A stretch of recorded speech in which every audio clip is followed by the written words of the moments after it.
Hello, everyone, and welcome back to Short Hops with Wichita Wingnuts manager Kevin Hooper.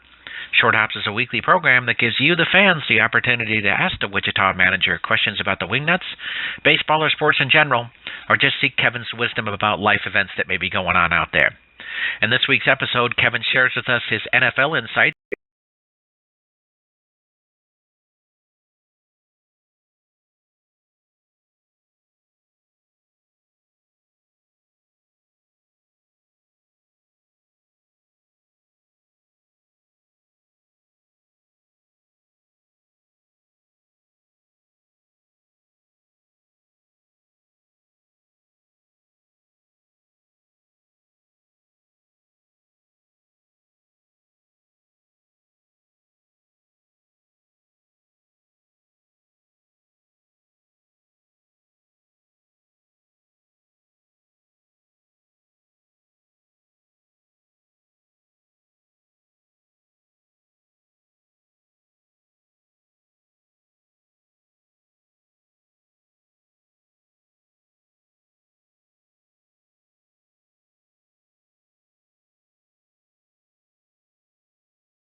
I'd put my glove on and treat it like I had a basketball in my hand. I'd go behind my back, my glove, the ball in my hand into my glove, kind of going between my legs, going from the glove to my bare hand to the glove.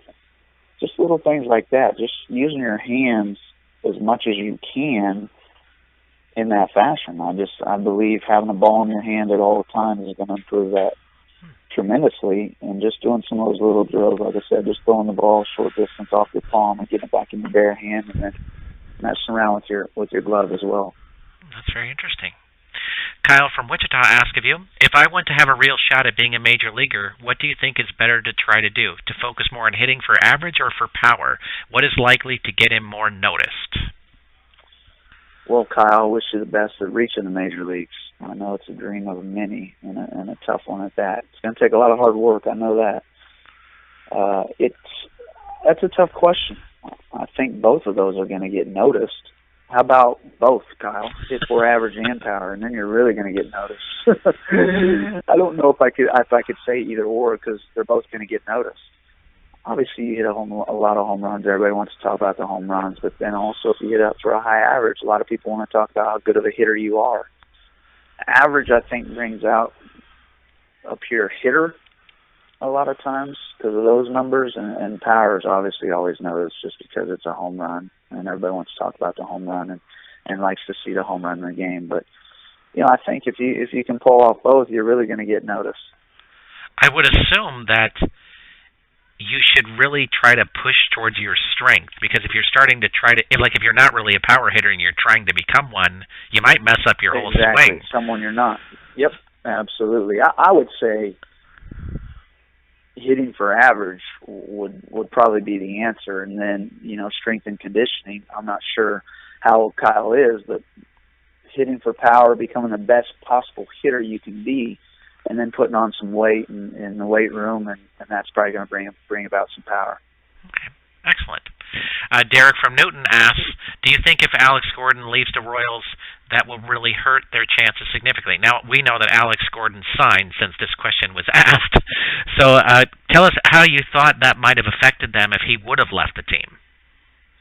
I know there was a lot of talk early on, and we might have covered it on the show, that he had no interest in coming back to Kansas City, and it didn't look like he was going to be a Royal again, which I had a hard time believing because he is Mr. Royal. He's a fan favorite. He's a Midwest guy, being from Lincoln.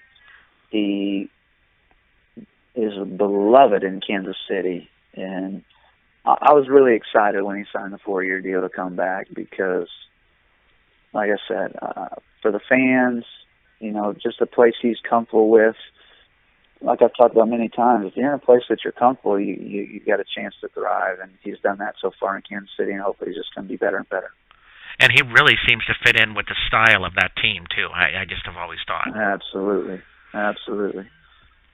Brett from McConnell Air Force Base would like to know from you, Kevin, what do you think makes a person a Hall of Famer? Brett, first and foremost, thanks for your service. That's a tough one. I think a lot of different things. Statistics, I think, would be the biggest one because that's what everybody goes off of, is statistics. That's what you're known for. That's what's going to make you a living, and it's going to make you a really good living if you become a Hall of Famer. So just stats. That's such a wide variety of an answer, I think, that you can give because pitcher, hitter, all that. You just got to put up stats, bottom line. You got to put up stats. And that's how you're going to get into the Hall of Fame, is the longevity of playing the game and putting up stats and doing so. Speaking of that, a little congratulations to Ken Griffey Jr. and Mike Piazza on being elected there. Absolutely. Well deserved. Congrats. Isaac from Rockford would like to know, he read Justin Verlander is trying to bulk up to rejuvenate his career. Do you see that helping him? Yeah, I do. I think the older you get, the better shape you can get. It is just going to help. I know he's wanting to put some weight on, and we always talk about pitchers and their legs, crushing their legs, getting their legs as strong as possible because that's what they use to drive. And I think it can only help him if he can bulk up a little bit. Obviously, he's got to keep the flexibility in his arms, and I think he will do that.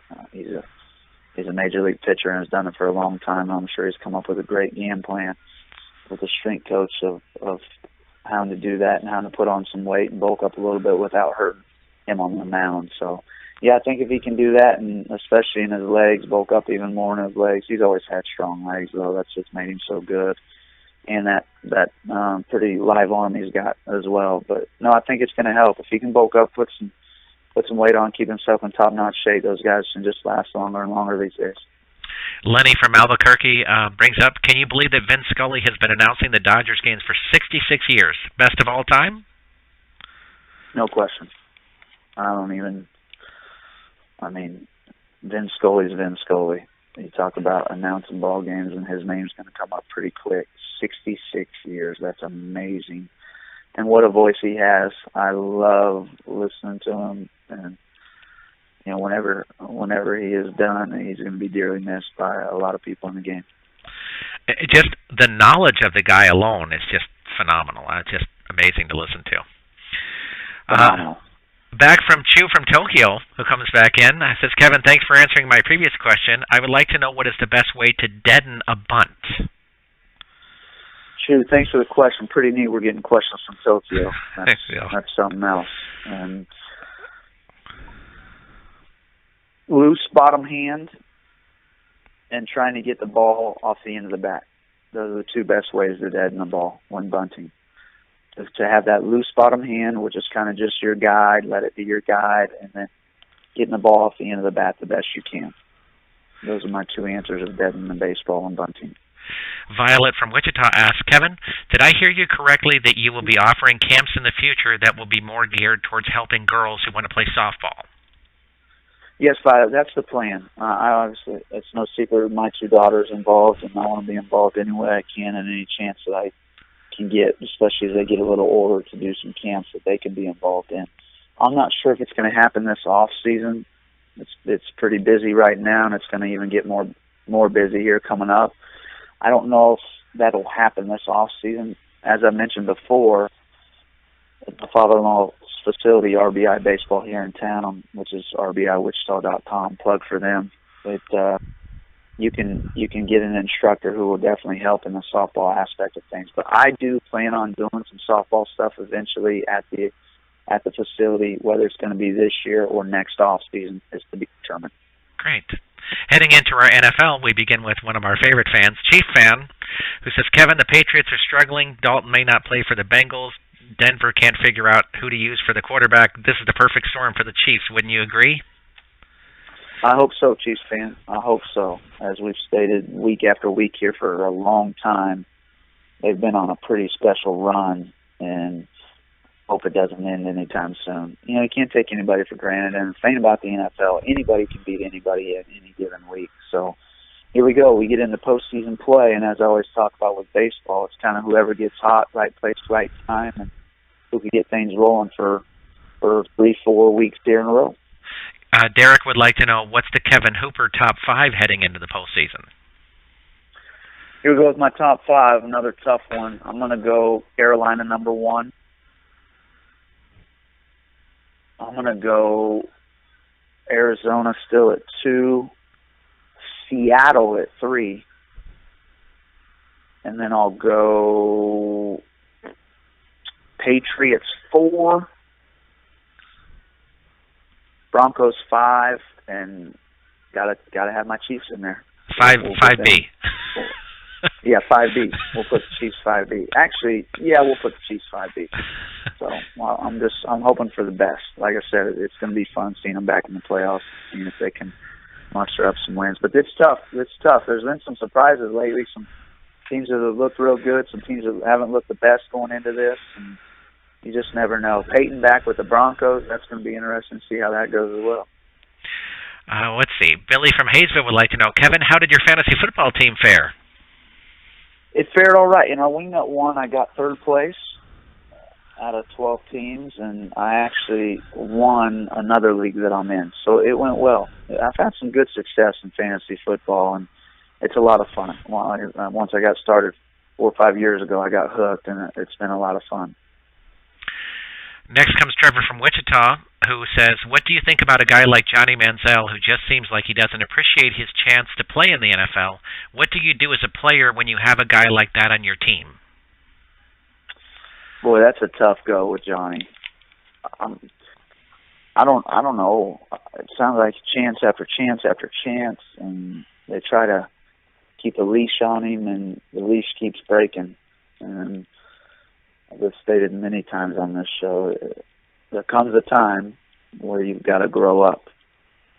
And if you can't show that you've grown up or that you're responsible, then you're going to run into trouble. When you're in the limelight as he is all the time, you know, it's just crazy seeing some of those videos, because that one week when they asked him to stay home and there he was out partying, common sense would tell you probably to keep the phones away. You know, people were taking pictures of him. He's just smiling and having a good old time, thinking no big deal. And I just feel he's got a bigger responsibility than that.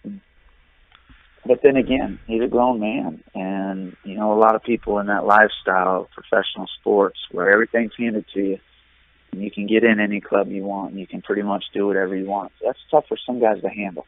And I know it's easy for us to sit here and critique, but there's very few people that get thrown into that mix and they have the opportunity to do that. And when everything's thrown at you and everything's handed to you, it's tough for some guys to handle. And obviously Johnny's having a hard time with it. You know, George talks frequently about how, you know, when you get to the professional ranks, you may have been the star in junior high and the star in high school and the star in college, but it's a whole new world when you reach the professional ranks, because everybody's good. And I think sometimes these guys, maybe they forget that you aren't the star here anymore, you know. Right. Wow. Well, it's just like I always talk about in the game of professional baseball. Someone's always looking to take your job. And if you slip one bit, you may never get the opportunity again. And as you just stated, like George says, everybody is good, especially in the NFL. Those guys are freaks. Those guys are something special, and the game's so fast, and they can scheme for so many different things. It's a totally different dynamic for sure. Craig from Newton asks, Kevin, what happened to your college football semifinal picks? Who do you see winning the title game now? Yeah, Craig, those didn't go too well, I don't believe. Michigan State got dominated. I thought that they would show up a little better than that. They didn't make me look too good. I'm going to go. I like Dabo Swinney. I like his energy as a coach and what he brings to the table. And, you know, Saban's tough. Saban's one of the best ever, and a lot of respect for him. But I'm going to go with Clemson.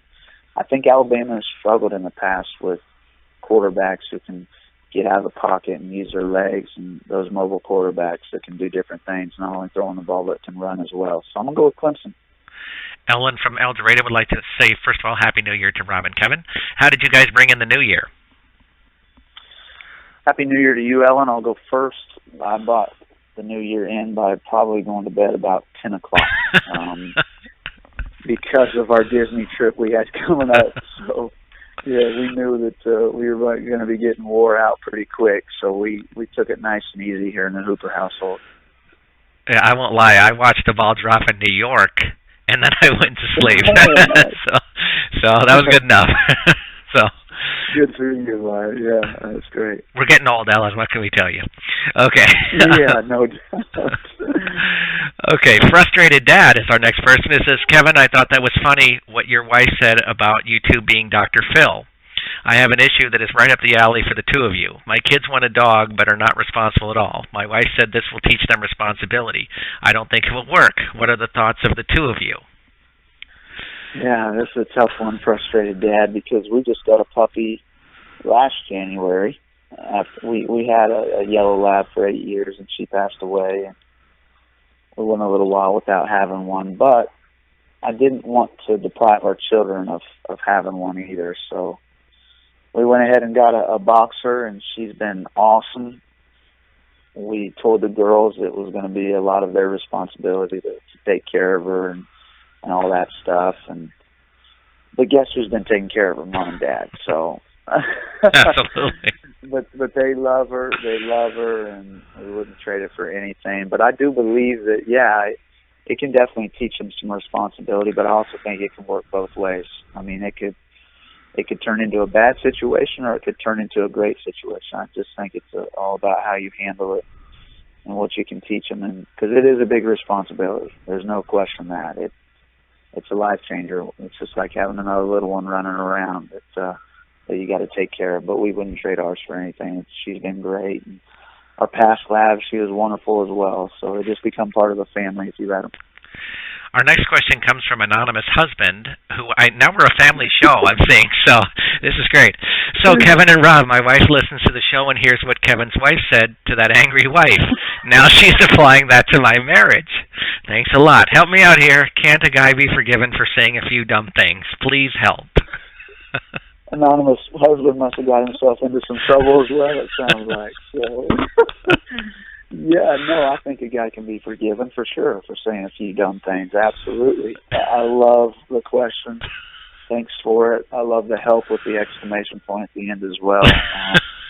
Sounds like I said, you've gotten yourself into some trouble, and I guess I apologize if it's turned into a bad thing for you. No doubt about it. Rob, I don't know what you got to add to it. Well, I look at a situation, I think, like this, is that sometimes you just have to remind your wife that we're men and we do dumb things at times. So, that's where it really begins. Right. We need some free passes every once in a while for sure. If we were smart, we'd be women. So that's what you got to tell her. Then she'll really buy into it. So. Our last question for this week wish you the best, though. Well, I think we both wish you the best. Anonymous Husband. I hope it all works out for the best. Sorry if we did get you into any kind of trouble. No, and on a serious note, too, Anonymous Husband, it's really about understanding that for every one bad thing you say, it takes 11 good things to try to overcome. So you got to start really pouring out some good stuff now. So right. Our last question for the week comes from Bernie from Wichita. It says, Meredith Vieira's talk show was canceled, he read, and he'd like to know, what about the Hoop to Pan show? Come on, it's catchy. I like it, Bernie. I like it. I told Robert many times, I've really enjoyed doing this show, and it's turned into a lot of fun. And as always, I can't thank everybody enough for sending the questions, because it's been a lot of fun, and it's something I look forward to every week. Yeah, it's great. I like that people have decided to include just their everyday lives as questions for it. It keeps us on our toes. So that's a lot of fun. Absolutely. Hoop to Pan. You got to like that kind of circular thing going on there. So pretty awesome. I like it. No doubt. Well, Kevin, thanks for joining us this week, and thanks for sticking with us after a long trip back from Florida. No worries at all. Thanks as always, Robert. We want to thank manager Kevin Hooper for joining us on Short Hops this week. If you have your own questions you'd like to ask the Wichita skipper, please send them to us at AskKevin@minorleaguesportsupport.com. That's AskKevin@minorleaguesportsupport.com. Please have your questions to us by Sunday evening so we can give the skipper a little time to review them before we record the show on Monday. I want to thank you for joining us this week. I'm Rob Pannier, the managing editor of the Minor League Sports Report, and we look forward to seeing you next week on Short Hops.